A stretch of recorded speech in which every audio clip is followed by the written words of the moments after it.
Start to feel like it seems like it's forever now. Party. Start like that. What's going on, YouTube? It's your boy Rashad, back up at it from Good Tunes, the channel, and I'm back here today. This time I'm alone because I got the permission from my co-host Tanvir I did not give him permission. He told me, you know what, go ahead and give your overall thoughts on the album, and we're gonna tackle the next video together. So I'm here alone. I'm Dolly. I hope y'all don't mind, and I'm gonna give y'all my thoughts on the Party Next Door album. First things first, I am a major Party Next Door fan, man. I'm talking about from 2013, from the first mixtape I've been rocking with the boy. Like I said, 2013 Party Next Door, the mixtape drops. You know, you have songs like Break from Toronto, Was Good, Curious, Over There, Over Here, Make a Meal with You. You know, all those songs, it was classic. It was a fresh take. I think what drew all these, what drew the initial Party Next Door fans is it was a refreshing kind of new take on R&B. You know what I'm saying? I really think that Party Next Door doesn't get the credit he deserves for being the forefather of like this new kind of trap R&B sound that we see now so prevalent in the industry. It's probably like the current sound of the music industry. I think Party Next Door is definitely one of the forefathers of that sound. And you know, you can't recreate that time period back in 2013 and 2014 when the first two albums dropped. It was just like a whole new experience, man. And then, you know, he dropped the first mixtape and it was amazing. And just when we thought it couldn't get any better, the boy drops P&D 2, which I don't think anybody would argue is a classic R&B project. From beginning to end, that experience of listening to that album for the first time, from Options, Her Way, Grown Woman, phenomenal, fire project. So basically, he enters the music scene with two amazing classic projects. So basically, he has everybody waiting for what's next. You know what I'm saying? He's still kind of under the radar at that time with P&D 2. He definitely does have some success with Recognize, which is a song that everybody knows with the Drake feature. But then comes P&D 3. So I think P&D 3 is when things take a left. While P&D 3 did have a lot of mainstream success with Not Nice and Come and See Me, I think P&D 3 is when he lost some of his core fanship. I know that's when some of his core fans felt like he was taking a left turn and kind of moving away from the sound that made us fall in love with his music. You know what I'm saying? He started messing a lot more with the West Indian kind of Caribbean flow, which I wasn't mad at. You know what I'm saying? I'm one of those fans that I'm not mad at your growth. I'm not mad at your experimentation, but I do realize why some people were upset by that project. They didn't think that it was the party that they knew.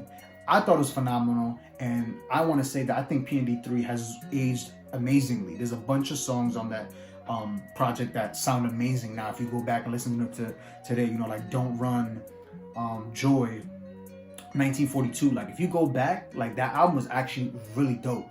So I enjoyed P&D 3, but I think P&D 3 marks a transition where people think that he kind of moved away from the sound that made us actually, you know, fall in love with his music in the first place. And then since then, he's dropped, you know, a bunch of other projects. You know, you had the Colors 2, Colors 1, which I thought those were both great. Then you had 7 Days, which I thought was kind of a weak project. And then, you know, there was a large gap. And then in comes Partymobile. You know what I'm saying? In November of 2019, he announces January he's dropping. He drops Loyal, he drops The News. And, you know, we all hype. Everybody's waiting for it. And the album keeps getting pushed back. And finally, we have it here. As we quarantined up, he's finally blessed us during this whole quarantine with some new music. So I mentioned all of that backstory to let y'all know that, you know, as a fan, this is a very anticipated album. Party Next Door has, over the years, accumulated a very tight-knit fan base. Anytime I meet someone who's a Party Next Door fan, it's always love. You know, when you talk about his old songs and stuff like that. So there's a lot riding on this project. You know what I'm saying? There was a lot of expectations, and I'm just gonna give you guys my overall thoughts on the album. I'm gonna give it a little rating and my standout tracks, and whether or not did Party live up to the hype. And the first thing I'm gonna say is I like the project. I like the project a lot. I'm not disappointed whatsoever. I think that this project, Partymobile, is a combination of all the sounds that we love about Party Next Door.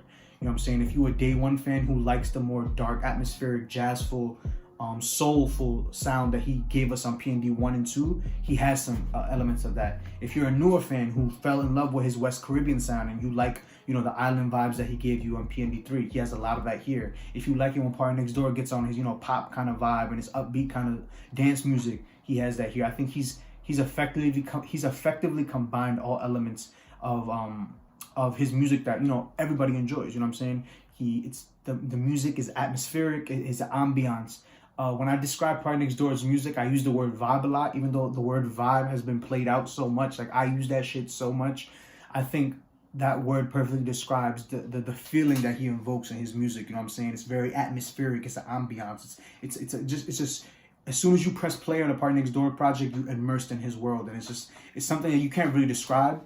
Especially if you were around in 2014 to first listen to PND2, and if you had memories to that album, like, it was just a phenomenal. It was like something we never heard before. So I think he did a good job at bringing that sound back on this project, but also implementing his newer kind of sound. In terms of favorite tracks, standout tracks, I love the intro. I think the introduction. I like the fact that he lets the beat rock from in the beginning, because I think it gives the listener a chance to kind of immerse into his world. When I pressed play, I was like, okay, yeah, party is back. It's dark. This is dreary. This is a dreamy kind of druggy kind of sound that I love from Partynextdoor. It's dark, but at the same time, it's still upbeat. But then you go into one of my other favorite tracks, which is track 2, Turn Up. I think that definitely gives me Partynextdoor PND2 vibes. It's upbeat, but at the same time, it's still low key. It's still the late night drive. It's still like the strip club at the nighttime kind of vibe that, you know, we love from Partynextdoor. I like Showing You. Showing You has a very interesting instrumental. It's actually a guitar beat that doesn't drop. So when I first heard the song, I'm like, yo, when is the beat gonna drop? When is the beat gonna drop? But he just rides that bitch like the whole time.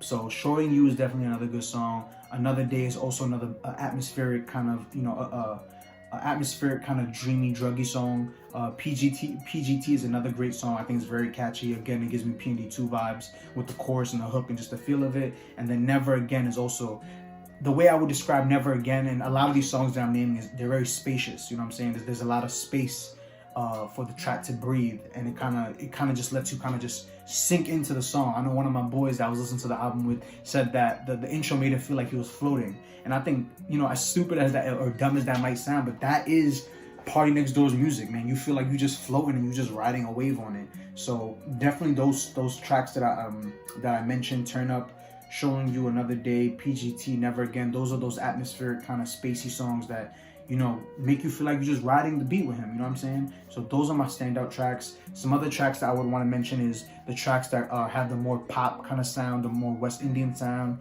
Touch Me, Trauma, Eye on It, of course, Loyal. I highlight those tracks just because those are the tracks that will satisfy those fans who like, you know, the Not Nice, the Only You, you know, if you like Work by Rihanna and Drake, which Partynextdoor wrote, you'll like those songs. So he has a little bit of everything to satisfy everyone. I don't mind when Partynextdoor gets his little pop West Caribbean vibe, West Indian vibe, because I think it's dope, man. That's like party music right there. If we allowed out in the summertime, you know, with this whole quarantine shit, best believe you'll hear either Trauma, Iron It, or definitely Loyal outside. So I'm mad at him for experimenting with this new sound. I'm one of those fans that I don't mind if you deviate to a new sound. I understand why some people have such a hard time kind of enjoying his newer music because PND2 is so good. But my advice in general, and this is like a general rant, is when you have an artist that, you know, drops such classic, impeccable work early in their career, you gotta detach it, you know, later on, because or else you'll never enjoy their albums. You know what I'm saying? If a random artist, if I took J. Cole and if I never moved on from Friday Night Lights, I would never enjoy any of his albums, because Friday Night Lights is freaking perfect. Like, it's literally a perfect album. You know what I'm saying? So I think a lot of times as fans, we kind of hold on too much to that nostalgia of that first experience, and we don't allow ourselves to enjoy him growing as an artist. Because I thought PND3, like I said, was dope, even though the core fan base didn't like it. And I think this album is dope. I think he's growing, he's expanding, and he's getting, you know what I'm saying, whether or not he's getting better, that's up for debate, but he's trying new things. And I think if, you know, people would let go of PND2, which, don't get me wrong, is it amazing? It's one of my favorite albums of the decade. If you let go of that, you'll really enjoy Partynextdoor's evolution as an artist. And I think overall, as a Day One fan, he did a good job at combining all the elements that we love about him. You know what I'm saying? The atmospheric vibe that he creates on this album is what we wanted from him. You know what I'm saying? This is the R&B side of, you know, he has a soul, he has it, everything you want from Partynextdoor is on this album. So I enjoyed it from beginning to end. I gave you guys my favorite tracks. And another thing is, I think my prediction and what I think really makes a solid project is whether or not the music will last. Will it grow? Will it grow even? Will it grow into even a better sound as time progresses? Because sometimes some music be hitting for like a week, but bro, the week after it comes out, that shit is trash. But I see this album getting better with time. You know what I'm saying? I could see myself revisiting this, you know, a couple months from now, getting back to it and listening to a song I haven't listened to in a while and be like, yo, this, you know, this shit actually smacks. So, and that's a lot of Partynextdoor music. I think a lot of his music gets better with time. So definitely, I think this project will get better from time.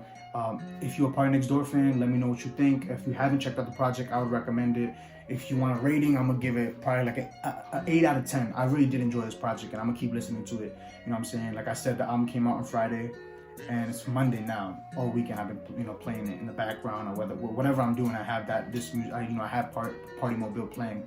It's a good album, man, and I enjoyed it. You know what I'm saying? I know maybe some fans wanted me to shit on it, you know, because, you know, it's a different kind. You know, it's not the old Partynextdoor. You know, he has evolved, but I enjoy it, man. It's good music. You know what I'm saying? So let me know what you think. The next video, like I said, I don't know if I mentioned this, is probably going to be a Partynextdoor versus Weeknd video, where I'm going to get one of my boys who's a big Weeknd fan to kind of hash it out with me and let me know why he likes the Weeknd better than Party, because I'm a bigger Party fan. And we're kind of just going to, you know, discuss things, you know what I'm saying? I mess with the Weeknd too, don't get me wrong.